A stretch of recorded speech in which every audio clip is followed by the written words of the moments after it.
Hi అండి, అందరికీ welcome back to our channel. Easy వేలో మనకి సింపుల్గా అంటే మనం కొత్తగా నేర్చుకున్నప్పుడు ఇదైతే యూజ్ అవుతుంది.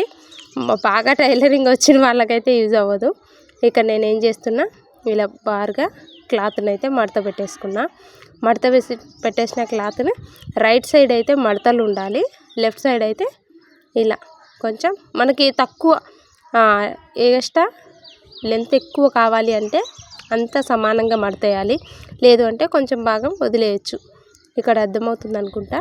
ఇలా క్లాత్ని ఇలా రెండు పొరలుగా ఉంది కదా, లెఫ్ట్ సైడ్ అయితే మడతగా ఉంది, రైట్ సైడ్ అయితే ఓపెన్గా ఉంటుంది అనమాట. ఇలా మనం మొత్తం కావాలి అనుకొని మొత్తంగా ఇలా డ్రా చేసుకున్నా. మనము ఆల్తి ప్యాంట్ పెట్టేసి ఇలా డ్రా చేసుకోవాలి. పొడవు ఎంత కావాలి, అలాగే వెడల్పు అంటే ఎక్కువ కుచ్చు వస్తుంది అనమాట ముందు భాగంలో వెనుక భాగంలో. అలా లేదు అంటే ఎక్కువ మందికి చాలా ఏమవుతుంది, చినిగిపోతూ ఉంటుంది. అట్లా చినగకుండా మనకి ఇలా ఉంటుంది. ఇలా వచ్చేసింది, మీకు అర్థమైంది అనుకుంటా. సింపుల్గా అయిపోతుంది. మనకి పొడుగు ఎంత కావాలో పొడుగు పెట్టేసి పై భాగానికి ఇలా క్లాత్ అటాచ్ చేస్తాం కదా, అలా క్లాత్ ఇలా ఒక పీస్, ఎక్కువ పీస్లు ఏం పడదు. నేను చెప్పే విధంగా అయితే ఇలా కట్ చేసి పెట్టుకొని ఫస్ట్ అయితే బొంద అంటారా నాడా అంటారా తెలీదు, మనకి అదైతే కుట్టి పక్కకు పెట్టేసుకున్నాను అనమాట. ఇప్పుడు మనము తీసుకున్న పై భాగంని మనకి మంచి భాగంకి వైపు కాకుండా ఇటు లోపల సైడు ఇలా ఫోల్డ్ చేయాలి. ఇలా మడతేసి కొంచెం భాగం ఒక ఫింగర్ అంతా ఇలా స్టిచ్ చేసుకోవాలన్నమాట. ఇలా స్టిచ్ చేసిన తర్వాత ఇదే సేమ్ భాగంకి ఆపోజిట్, ఇది చూడండి, ఇలా సేమ్ ఇటువైపుకే ఆపోజిట్ ఇలా స్టార్టింగ్ నుంచి ఇలా మధ్యలో నుంచి ఇలా స్టార్ట్ చేసి ఇలా చివరి వరకు ఇలా కుట్టేసుకోవాలి. ఇప్పుడు అర్థమైంది అనుకుంటా. ఇప్పుడు నేను ఏం చేస్తున్నా, మనం పైన కట్టేస్తాం కదా తాడు పెట్టి నాడాని, అలా ఇలా మడిచి ఒక 2 ఫింగర్స్ 2 ఇంచులు ఇలా వదిలేసి ఇలా మొత్తంని స్టిచ్ చేశాను. మీకు అర్థమవుతుంది అనుకుంటా. ఇలా మొత్తంని స్టిచ్ చేసి ఇది వచ్చేసి పై భాగము. ఇలా పై భాగంని కూడా మళ్ళీ 2 వైపులా మనం ఇక్కడ తీసుకున్నాం కదా, 2 వైపులా ఈక్వల్ పెట్టేసి ఇలా స్టిచ్ చేసేయాలి. రెండింటిని జాయింట్ చేస్తున్నా చూసారా. మనము నాడా వచ్చిన వైపే ఈక్వల్ పెట్టాలి. నేను అటువైపు నుంచి కుట్టా బై మిస్టేక్. ఇలా 2 వైపులా కరెక్ట్ పెట్టుకొని ఇలా స్టిచ్ చేసుకోవాలి. లైన్కి స్టిచ్ చేసిన తర్వాత మనకు కావాలి అంటే పై భాగంను కూడా ఒక సైడ్కి, వెనక పీసులు ఒక సైడ్ కానీ మళ్ళీ పై భాగంని కూడా ఇలా స్టిచ్ చేసుకోవాలి, లేదంటే లేదు, మన చాయిస్ అదైతే.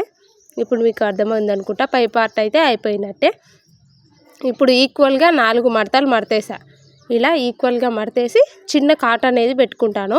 మళ్ళీ ఏంటి అంటే మనం కింద ప్యాంట్ భాగంని అతికిచ్చినప్పుడు మనకి హెల్ప్ అవుతుంది. ఇలా కావాలి అంటే మనం డ్రా కూడా చేసుకోవచ్చు, పెన్సిల్గా అదే పెన్ను లేదంటే స్కెచ్తో అలా డ్రా చేసుకోవచ్చు. నేనైతే ఇలా కత్తెరతో కొన్ని కటింగ్స్ పెట్టేస్తున్నాను. 4 భాగంలో ఒక భాగం అయితే స్టిచ్ వచ్చేసింది కదా. ఇప్పుడు కింద భాగంని ప్యాంట్ కింద మనకి కాళ్ళ వైపు లాస్ట్కి ఇలా, నేను ఇక్కడ క్యాన్వాస్ వేయట్లేదు, మనకి ఇష్టమైతే క్యాన్వాస్ వేస్తే 2 మడతల్లో అయిపోతుంది. నేను ఇక్కడ క్యాన్వాస్ వేయట్లేదు కాబట్టి 4 మడతలుగా స్టిచ్ చేశాను అనమాట.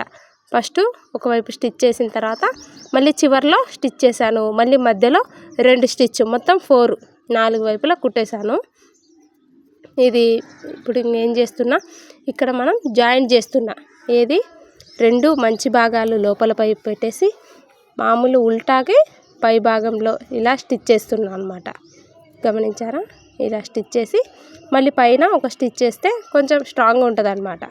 ఇక్కడ మీకు అర్థమవుతుంది అనుకుంటా. కొంచెం స్టిచ్ చేయడం వచ్చిన వాళ్ళకైతే ఈజీగా అర్థమవుతుంది, నాకు అంత బాగా చెప్పడం రావట్లేదు.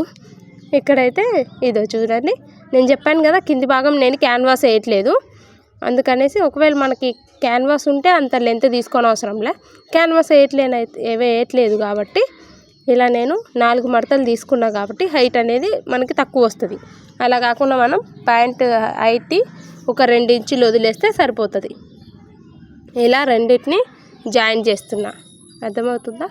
ఇలా రెండింటిని ఇటు మనకి కాళ్ళ భాగం మొత్తం చాలా అంటే ఎక్కువ చినగకుండా మనకి ఫ్రీగా ఉండడానికి ఎక్కువ క్లాత్ అనేది తీసుకున్నాను. కొంచెం ఒళ్ళున్న వాళ్ళైతే ఇలా ఎక్కువ తీసుకోవాలి, లేదు సన్నగా ఉన్న వాళ్ళైతే ఎక్కువ అవసరం లేదు. కాకపోతే కంఫర్టబుల్ ఉంటుంది. ఇలా రెండింటిని జాయింట్ చేసుకున్నా. ఈజీనే అనిపిస్తుందా మీకు? ఒకసారి ట్రై చేయండి. నేనైతే ఈజీ వేలోనే చెప్పడానికి ట్రై చేస్తున్నా. ఇక్కడ 2 భాగాల్ని జాయింట్ చేసాం. 2 స్టిచ్లు వేయాలండి. నేను 2 కుట్లు వేసేసినాను. ఇక్కడ అర్థమైందా? ఇప్పుడు కింది భాగం అయిపోయింది, పై భాగము అయిపోయింది. ఇప్పుడు రెండింటిని మనం జాయింట్ చేసుకోవాలి. ఇలా మంచి వైపు పెట్టేసి ఇలా ఉల్టాకి మనం ఇలా బయట భాగంని ఇలా మనం స్టిచ్ చేసాము అంటే ఈజీగా అయిపోతుంది. ఇప్పుడు మనకు ఆల్మోస్ట్ ప్యాంట్ మొత్తం అయిపోయినట్టే. ఇలా స్టిచ్ చేస్తూ నేనేం చేసా, ఇలా మడిచి కుట్టేసిన అనమాట. ఏమంటారు వీటిని తెలీదు. అయితే ఇక్కడ మనకి కాటు ఉంది. నేను ఇంతకుముందు గుర్తుందా, నేను కాటు పెట్టాను. అలాగే కింద భాగంని కూడా కాటు పెట్టేశాను, 4 కాట్లు.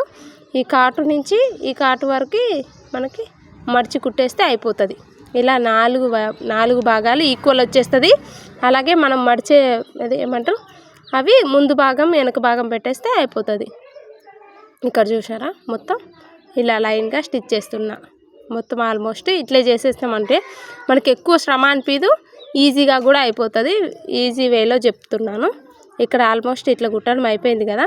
మనం పై భాగంలో ఒక స్టిచ్ అనేది వేసుకోవాలి. ఎందుకు అంటే స్ట్రాంగ్ ఉంటుంది, అందుకు కనిపించడానికి కూడా నీట్గా కనిపిస్తుంది. కింద 2 ఉంటాయి కదా, అవన్నీ ఒక సైడ్ కని ఆ సైడ్కి మాత్రం కుట్టు వేసుకుంటూ రావాలి. ఈజీ వేలో ప్యాంట్ కటింగ్ అయితే అయిపోయింది. కటింగ్ స్టిచ్చింగ్ 2 మీకు అర్థమవుతుంది అనుకుంటాను. ఇది చూసారా, ఈజీగా మనకి హైట్ని బట్టి కట్ చేసుకోవాలి. కట్ చేసేటప్పుడే కొంచెం ఆలోచించుకోవాలన్నమాట. లేదు అంటే కొంచెం అటు ఇటు వచ్చినా ఒకవైపు మడితేస్తే అయిపోతుంది, పై భాగం కానీ కింది భాగం కానీ. Thank you for watching. Bye bye.